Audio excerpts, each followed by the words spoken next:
Hi my dear friends, my dear masters and my dear gods. శ్రీకృష్ణామృతానికి స్వాగతం, సుస్వాగతం. ఇప్పుడు మనము 50వ ఎపిసోడ్కి అడుగు పెడుతున్నాం.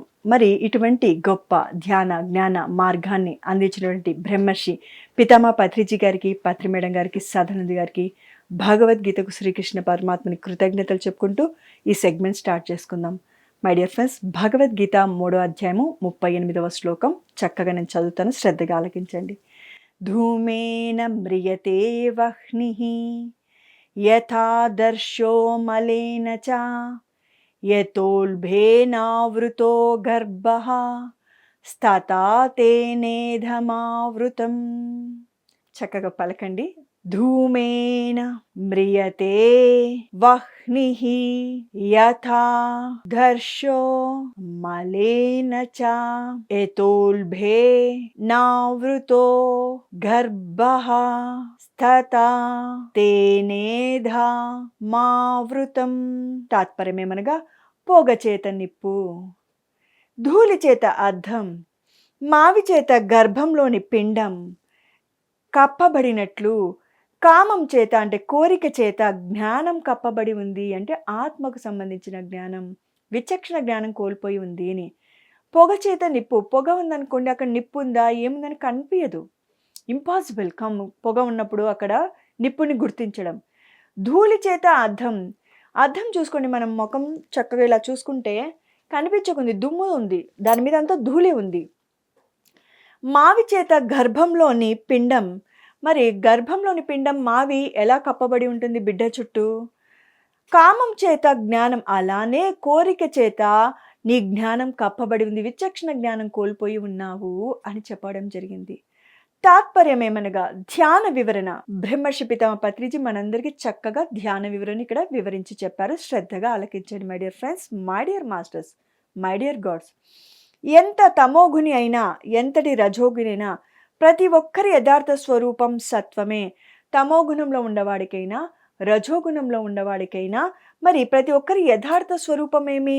సత్వం. అంటే ఆత్మను నేను ఆత్మ అని గుర్తించడము. నేను ఆత్మను, ఆత్మ పదార్థాన్ని, నేను పరమాత్మ నుంచి వచ్చిన అంశాత్మ, నేను పూర్ణత్వం పొంది నేను పరమాత్మగా విరాజిల్లాలి అనే యొక్క సత్వాన్ని, సత్వమే అంటే ఆత్మను అని గుర్తించవలసిందే. తప్పదు, ఎన్ని జన్మలెత్తినా ఈ స్టేజ్కి రావాల్సిందే. ప్రతి ఒక్కరి యథార్థ స్వరూపం పూర్ణ జ్ఞానమే. ప్రతి ఒక్కరి యథార్థ స్వరూపం ఏమి? పూర్ణ జ్ఞానము. పూర్ణ జ్ఞానం అంటే ఏమి? నువ్వెవరు, ఎందుకు వచ్చావు, వచ్చిన పనేమి, చేసిన పనేమి, చెయ్యవలసిన పనేమి, మరి ఇవి తెలుసుకోవాలి. ఎందుకు వచ్చాను, నేను శరీరం కాదు ఆత్మ. నువ్వెవరు అంటే ఎందుకు వచ్చావు అంటే పూర్ణాత్మ నుంచి అంశాత్మని. ఎక్కడి నుంచి వచ్చావని అడిగారు కదా.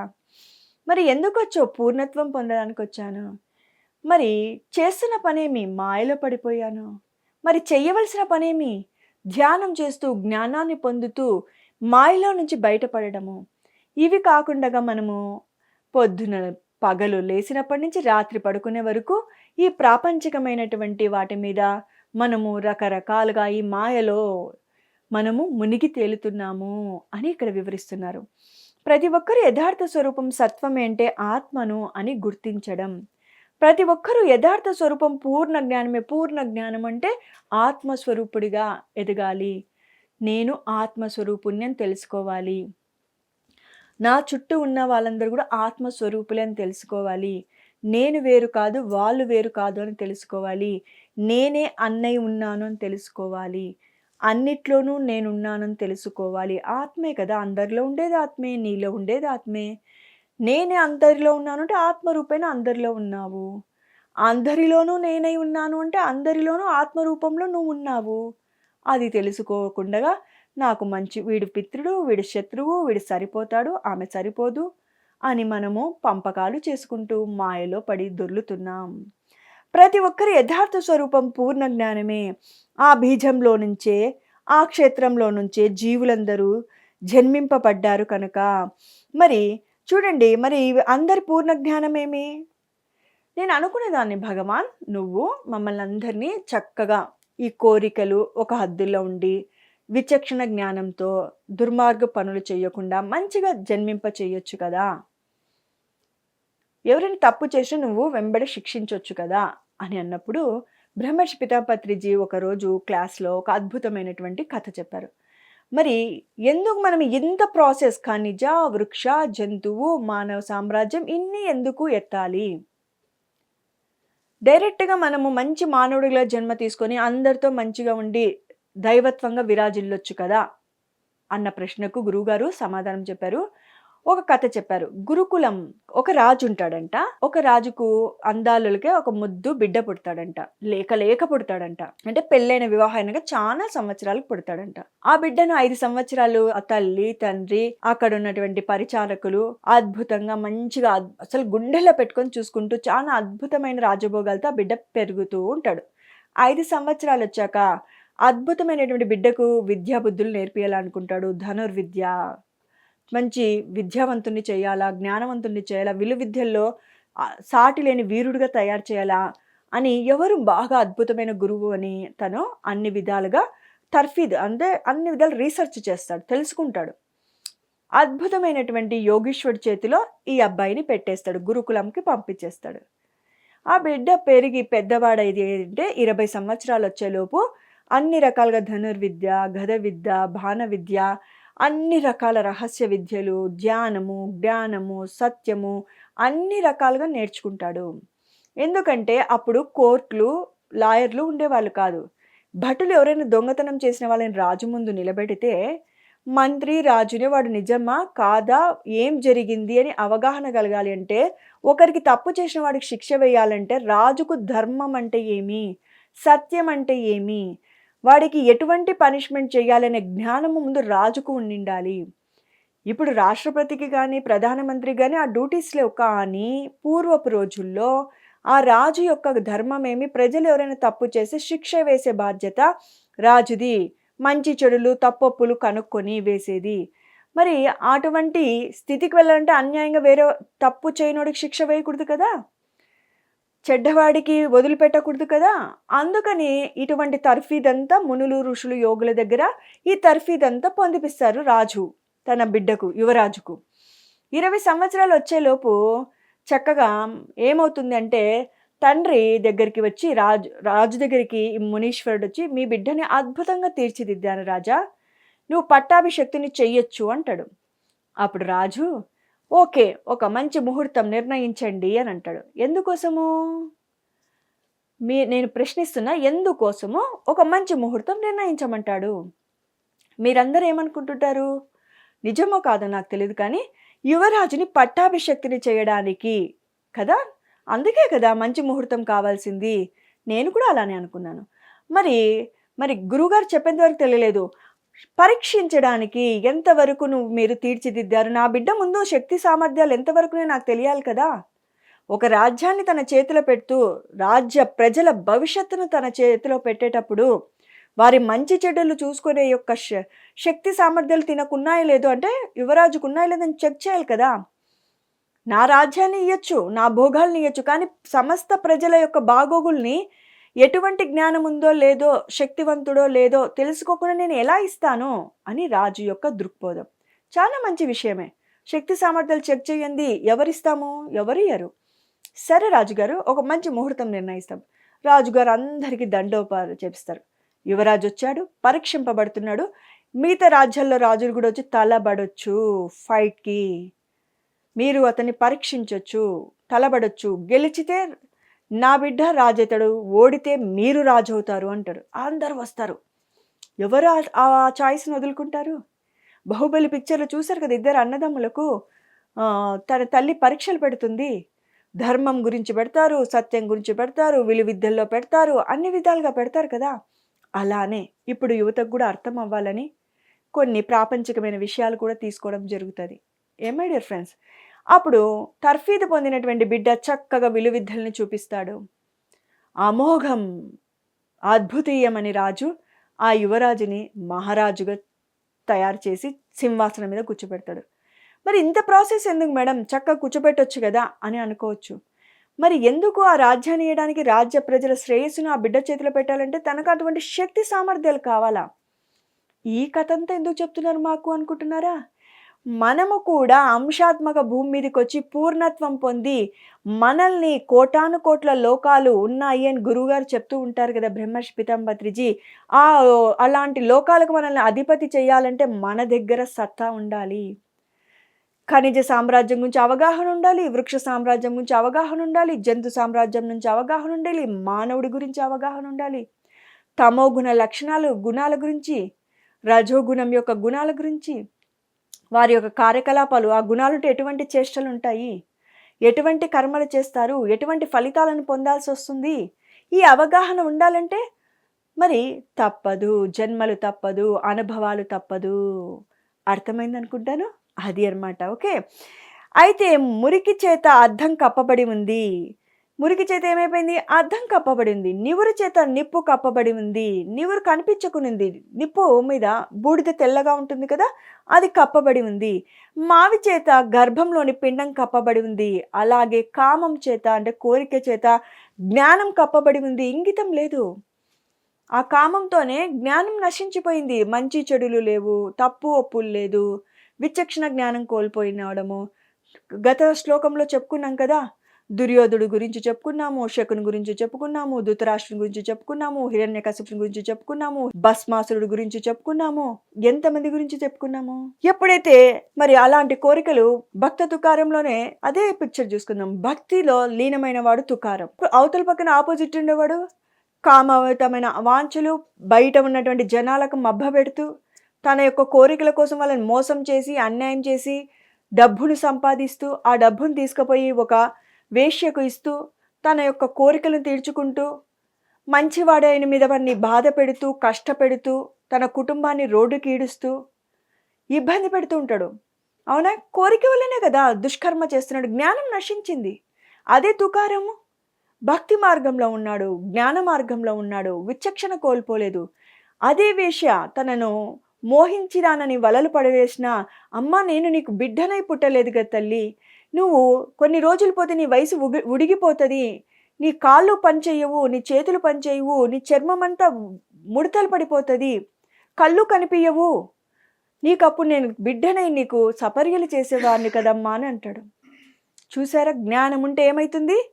కామం ఉంటే అంటే కోరిక ఉంటే క్రోధంగా తయారైపోయి మంచివాడిని చదువుతాం, ఇబ్బంది పెడతాం. మరి జ్ఞానం ఉన్నవాడు చెడ్డవాడిని కూడా మంచివాడిగా చేశాడు.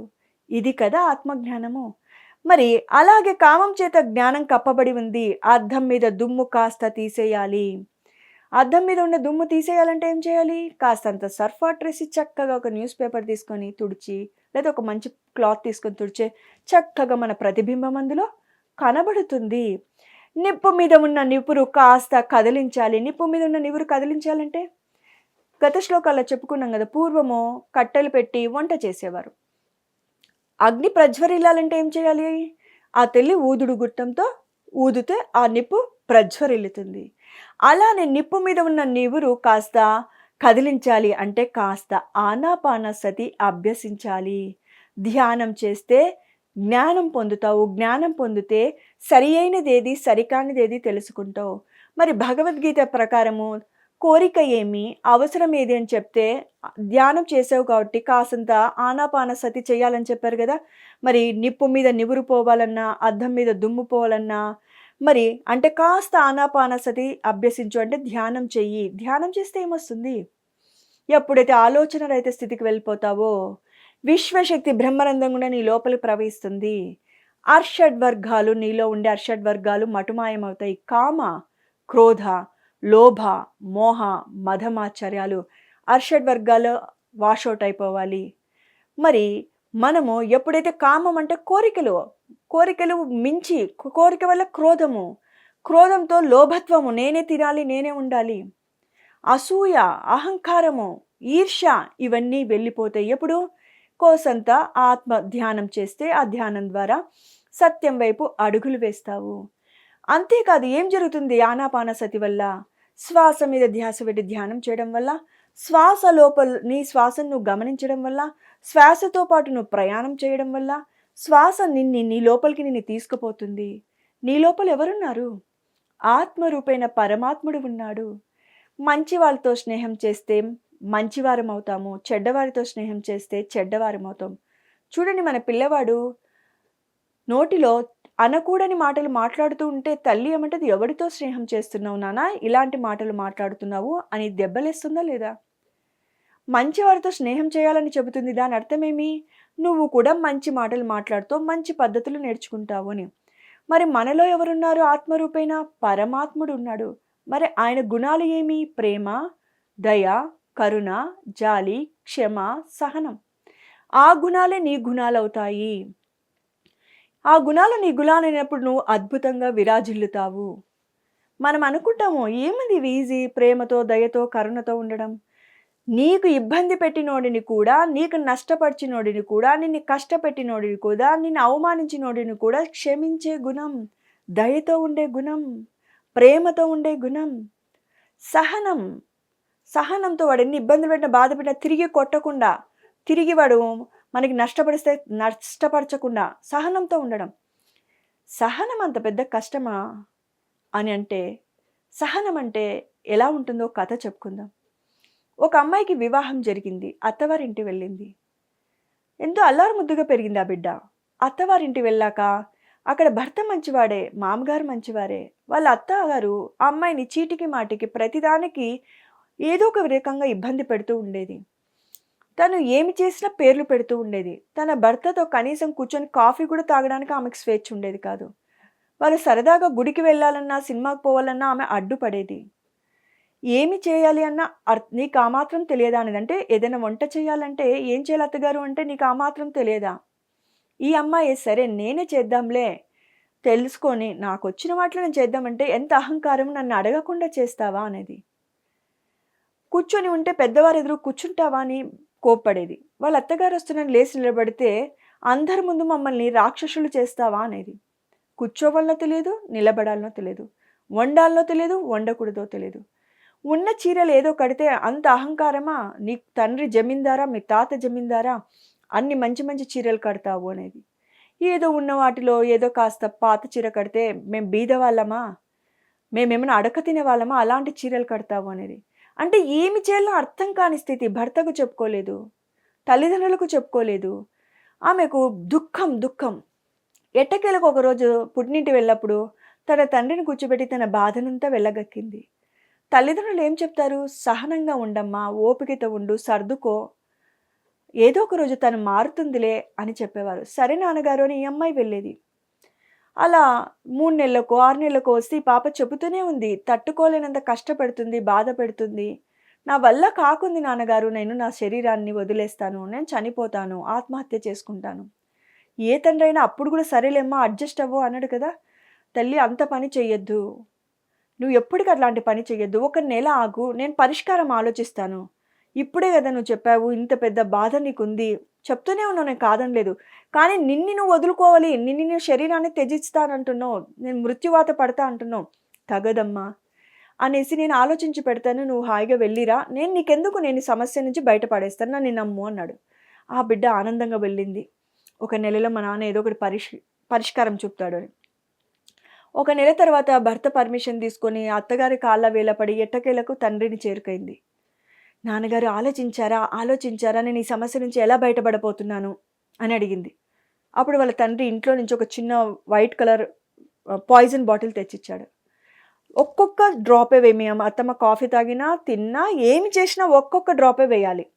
ఆమెకు మెల్లిమెల్లి ఒక 6 నెలల్లో బాడీకి అంతా పాయిజన్ స్ప్రెడ్ అవుతుంది, అవయవాలు పడిపోతాయి, ఆమె చనిపోతుంది. నువ్వు మొత్తం కలిపి ఇచ్చావంటే ఒకే తరన చనిపోతుంది, నీ మీదికి పెద్ద కేసు అయిపోతుంది, నువ్వు జైల్లో పోయి కూర్చుంటావు, అప్పుడు నీ భర్తకు దూరం అయిపోతావు, అందరి చేత నువ్వు ఒక రాక్షసివి అంటే అంతే కదా, కిరాతకురాలే కదా తను అప్పుడు.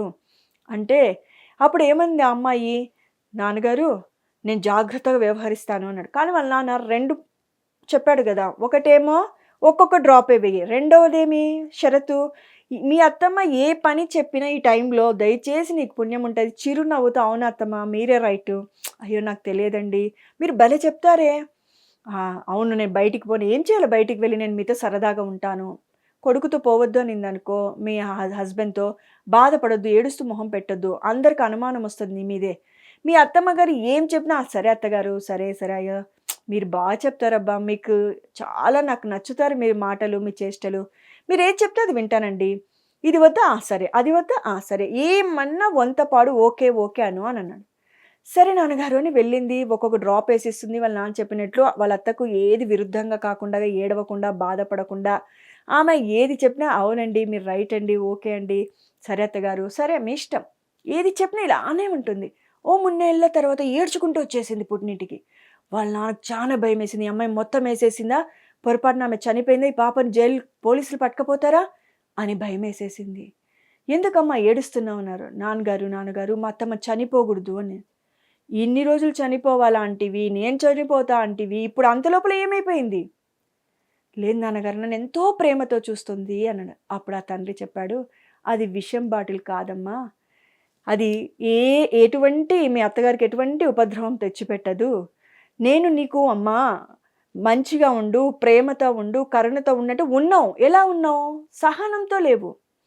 బాధపడుతూ, ఏడుస్తూ, మొఖమంతా ఇడుస్తూ ఏదో మొయ్యరాని బరువుతో ఉన్నావు. ఆమెకి ఇంకా నీ మీద కోపం కలిగింది. నువ్వు ఏం చేసావు సహనంతో సరే, సరే ఇంక 3 నెలలే కదా! ఇంక 4 నెలలే కదా! మా అత్తమ్మగారు 6 నెలల్లో చనిపోతారు కదా! అని నువ్వు ఇప్పుడు ఆమె ప్రేమ ఆమెకేమించి ఇంత మంచి అమ్మాయినా నేను ఇబ్బంది పెట్టడం, బాధ పెట్టడం అనిపించింది. చూసారా? మరి ఎటువంటి గుణాలు మనలో ఉండాలి? ఎటువంటి గుణాలు మనలో ఉండకూడదు? ఇది మనకి చెప్తుండేది. మరి కాస్తంత ఆనాపానసతి చేస్తే మనలో ఉండే కామ, క్రోధ, లోభ, మోహ, మదమాత్సర్యాలు వెళ్ళిపోతాయి. సద్గుణాలు మనలో వస్తాయి. ధర్మ, అర్థ, కామ, మోక్షాలు సరి అయినవి. ధర్మంతో ఉంటూ, ధర్మమైన కోరికలు కోరుతూ, ధర్మంగా సంపాదిస్తూ, మోక్షం వైపు అడుగులు వేయమని చెప్తుంది ఆధ్యాత్మికత. ధర్మ, అర్థ, కామ, మోక్షం. మరి ధర్మం తర్వాత ధర్మం అర్థమైంది. మరి ఈడ కామం ఎందుకు? కోరిక ఎందుకు? కోరిక వద్దన్నారు కదా! కోరిక ఎటువంటి కోరిక? నేను ధ్యానం చేయాలి. నేను మంచి పనులు చేయాలి. నేను మంచివారిగా ఉండాలి. అది కామము. నేను గంటల తరబడి వాళ్ళలాగా ఎందుకు ధ్యానం చేయకూడదు? నేను వీళ్ళలాగా ఎందుకు పుస్తకాలు చదవకూడదు? నేనెందుకు గురు సాంగత్యం చేయకూడదు? నేనెందుకు మననం చేయకూడదు? అవి కూడా కామమే కదా! మంచిగా దాన ధర్మాలు చేయాలి. ఉన్న దాంట్లో నలుగురికి పంచమంటున్నారు. గరికపాటి గారు, చాగంటి గారు, పరిపూర్ణానంద స్వామి గారు, బ్రహ్మర్షి పితామహ పత్రిజీ సేవ అన్నాడు కదా! నేనెందుకు చేయకూడదు? వాటిలో కోరిక ఉండాలి. ధర్మ, అర్థ. అర్థ అంటే ధర్మంగా సంపాదించు. సంపాదించిన ధర్మమైన కోరికలు తీర్చుకో. పేకాట, వ్యసనాలు అలాంటి వాటికి కాదు. మరి ఎప్పుడైతే మోక్ష మార్గంలో అడుగు పెడతావో ఇవన్నీ చేస్తూ ముక్త పదం పొందుతావు. ఆనాపానసతి చేపట్టాలనా వద్దా? ఆనాపానసతితో మన దగ్గర కోపం, కోరిక వల్ల క్రోధం, క్రోధం వల్ల మోహం, మోహం వల్ల దుష్కర్మలు, దుష్కర్మల వల్ల అనేక జన్మల నుంచి బయటపడొచ్చని భగవద్గీత శ్రీకృష్ణ పరమాత్మ మనకు అద్భుతంగా చెప్పాడు. దానిని ధ్యాన వివరణ రూపంలో బ్రహ్మర్షి పితామహ పత్రిజీ మనకి అంతులేని జ్ఞానాన్ని ఇచ్చాడు. ఇటువంటి గొప్ప గురువు దొరకడం మనందరి అదృష్టం. ఇప్పటికి మనం 50 ఎపిసోడ్లు కంప్లీట్ చేసుకున్నాం. మనము పరీక్షించుకోవాలి. 50 ఎపిసోడ్లు కంప్లీట్ అయినాయి. ఇవి తిరిగి యూట్యూబ్‌లో కూడా మరి ప్రసారం అవుతాయి. 1కి 2 సార్లు వినాలి. నేను ఈ పుస్తకాన్ని 20 సార్లు చదివాను. నేను అంటే 3 సార్లు చదివే లోపల నాకు చెప్పే అవకాశాలొచ్చాయి. చెప్పే ప్రతిసారి నేను ఏదో ఒక కొత్త విషయం నేర్చుకుంటున్నాను. నాకు అదే ఆశ్చర్యమేసింది. 3 సార్లు చదివే లోపల నేనంత చక్కగా 1కి 2 సార్లు, 3 సార్లు చదివాను అనుకున్నాను. 20 సార్లు, 21 సార్లు ఇప్పుడు మీకు చెప్తున్నా కూడా నాకు ఇంకా ఎన్నో విషయాలు తెలుస్తున్నాయి. అంటే దీన్ని బట్టి అర్థమేమింది? అనుదినము భగవద్గీత మన జీవితంలో ఉండాలి. పూర్వంలో పెద్దవాళ్ళు సాయంకాలం కూర్చొని భగవద్గీత పారాయణం చేసేవారు. అందుకని వారి జీవితం అందంగా, అద్భుతంగా దయ, కరుణ, జాలితో, ప్రేమతో, తన తోటి వారితో, తన కింద పని చేసే వాళ్ళ మీద దయ, దాక్షిణ్యాలు ఉండేటివి. ఎందుకంటే గీత చదువుతున్నారు కదా! కృష్ణ ఏం చెప్తున్నాడో వాళ్ళకి తెలుసు కదా! అందుకని శ్రీకృష్ణామృతం పుస్తకాలు తెప్పించుకోండి. పిఎంసి ఛానల్‌లో వచ్చేది చక్కగా వినండి. దాన్ని రోజు పారాయణం చేయండి. మనలో జీవితంలో ఉన్నటువంటి కష్టాల నుంచి, కన్నీళ్ళ నుంచి వైదొలగాలంటే టెక్నిక్స్ అన్నీ భగవద్గీతలో ఉన్నాయి. మరి మీకు టెక్నిక్స్ కావాలంటే భగవద్గీతని చేతపట్టండి. మన తల రాతని మార్చుకునే శక్తి భగవద్గీతలో ఉంది. మరి ఇటువంటి అద్భుతమైన సెగ్మెంట్‌తో మరి 51వ ఎపిసోడ్‌తో నెక్స్ట్ వస్తాం. ఇప్పుడు 50 ఎపిసోడ్‌లు మనం హాఫ్ సెంచరీ కదా! అద్భుతంగా మనము కంప్లీట్ చేసుకున్నాం. మరి అద్భుతమైన సెగ్మెంట్‌తో మీ ముందుకొస్తాం. అంతవరకు సెలవు. మరి ఇటువంటి అవకాశం ఇచ్చేటి బ్రహ్మర్షి పితామహ పత్రిజీకి, పిఎంసి ఛానల్‌కి సదా కృతజ్ఞతలు. Okay my dear friends, my dear masters and my dear God's ఇక సెలవు.